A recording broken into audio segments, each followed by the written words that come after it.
Hello అండి, welcome back to my channel. ఈరోజైతే మునక్కాయ పప్పు సాంబార్ అయితే చూపిస్తున్నానండి. చాలా సింపుల్గా అయితే చేసుకోవచ్చు.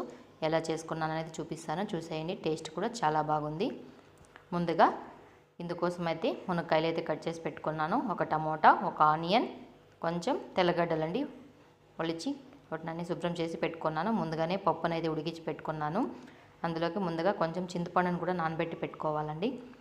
ఇప్పుడు కడాయి గ్యాస్ మీద ఒక పాత్రను అయితే పెట్టాలి. అందులో కొంచెం తగినంత ఆయిల్ వేసి, ఆయిల్ వేడెక్కిన తర్వాత అందులోకి సాసులు, జీలకర్ర అయితే వేసి చిటపటలాడించాలి. అదైతే చిటపటలాడిన తర్వాత అందులోకి ముందుగా కట్ చేసుకున్న ఆనియన్, తెల్లగడ్డలు, కరివేపాకు వేసి ఆనియన్ కాస్త మగ్గేంత వరకు వేయించాలి. ఆనియన్ మగ్గిన తర్వాత అందులోకి ముందుగా కట్ చేసి పెట్టుకున్న టమోటాను కూడా వేసి మగ్గనియాలండి.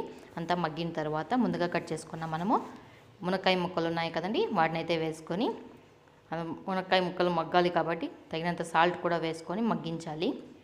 అంతా మగ్గిన తర్వాత 1 టేబుల్ స్పూన్ కారం, 2 టేబుల్ స్పూన్ ధనియాల పొడి, కొంచెం పసుపు వేసుకొని ఉడికించుకోవాలి.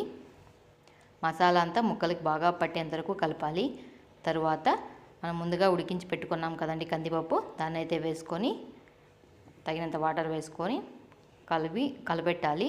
తర్వాత మనం ముందుగా నానబెట్టిన చింతపండు గుజ్జు ఉంది కదండి, దాన్ని కూడా అయితే వేసి కాసేపు అయితే ఉడకనియాలి.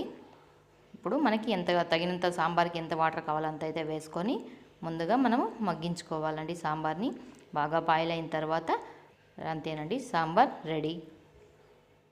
చాలా సింపుల్గా అయితే